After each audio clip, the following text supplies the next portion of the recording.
Heureux l'homme qui endure l'épreuve, car après avoir été mis à l'épreuve, il recevra la couronne de vie que le Seigneur a promise à ceux qu'il aime.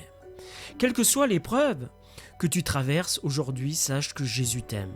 Ne bénis pas les épreuves, mais bénis Dieu dans l'épreuve que tu traverses. Effectivement, un chrétien doit regarder la terre comme depuis les cieux, au lieu de regarder les cieux depuis la terre. Regardez comme si les choses présentes étaient déjà passées et les choses futures déjà présentes. Alors, sachez que le combat est long. La voie est difficile, Dieu n'a jamais dit que ce serait facile.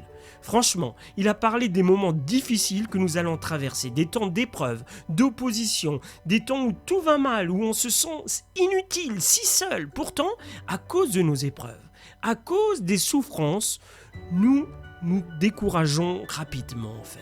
Assez rapidement. Nous n'avons plus envie de rien, plus d'espoir, plus de force pour combattre. Il n'y a plus rien du tout. On est épuisé, on est fatigué. Mais il n'a pas dit que ce serait facile. Ne tournons pas si vite la page. Nous devons nous relever et continuer à marcher. Nous devons persévérer dans cette voie-là. Relevons-nous, enfants de Dieu. Notre destinée est grande, ne laissons rien nous arrêter. Ne laissons rien nous arrêter. Certes, il est plus facile des fois à renoncer que de continuer, mais ce n'est pas notre destin. Nous devons persévérer. Est-ce que l'attente d'un enfant ou d'un mariage, ou est-ce un défi financier qui te fait arrêter ? Mon frère, ma sœur, est-ce que c'est peut-être ton travail ? Je ne sais pas, quelque chose qui t'empêche d'avancer. Mais gardons nos bonnes valeurs, notre détermination, mon frère, ma sœur. Toi qui écoutes ce message, c'est de faire confiance à Christ. Car au fond de nous, nous savons que notre cause est juste. Alors pourquoi allons-nous arrêter ? Fortifions-nous et persévérons dans cette voie. Connaissons-nous des héros sans combat ? Franchement, connaissons-nous des champions sans adversité ? Non, persévérons. Que Dieu restaure nos forces, restaure nos dons, restaure notre vision et nous relève. Combattons le bon combat. La couronne, mes frères et sœurs, est destinée aux vainqueurs, car nous sommes des soldats de Dieu, nous sommes des soldats célestes et non terrestres. 7 fois, vous savez, le juste tombe et il se relève, dit la Bible. Nous allons nous relever au nom de Jésus. Nous allons nous relever au nom de Jésus. Dieu nous aime au point d'avoir donné son propre Fils pour nos péchés. Et il sait de quoi nous avons besoin avant même que nous lui demandions. Mais c'est aussi une preuve d'amour que de nous adresser à lui comme à un père quand nous sommes dans l'épreuve. Un père fait tout ce qu'il peut pour aider son enfant, surtout pour que ses enfants soient heureux et protégés du mal.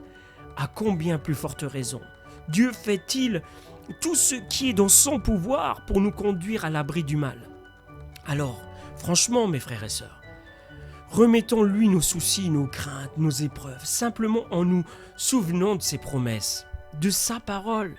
Mes frères, regardez comme un sujet de joie complète les diverses épreuves auxquelles vous pouvez être exposés, sachant que l'épreuve de votre foi produit la patience. Mais il faut que la patience accomplisse parfaitement son œuvre, afin que vous soyez parfaits et accomplis sans faillir en rien. Lorsque notre foi est éprouvée, vous savez, cela produit la patience en nous et développe notre endurance.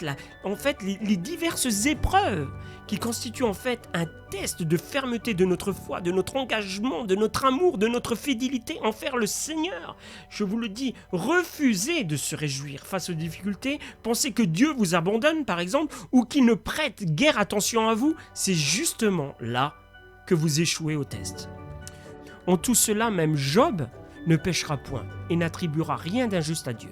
Vous savez, quel que soit un exemple pour nous, Joseph dans la Bible, lui, non plus n'a pas laissé d'amertume, ni la rancœur gagner son cœur, malgré la trahison de ses propres frères, et en dépit d'ailleurs de toute épreuve qu'il a eu traversée.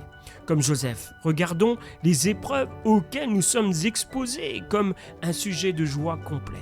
Heureux l'homme qui endure l'épreuve, car après avoir été mis à l'épreuve et avoir reçu l'approbation, il recevra la couronne de vie que le Seigneur a promise à ceux qui l'aiment.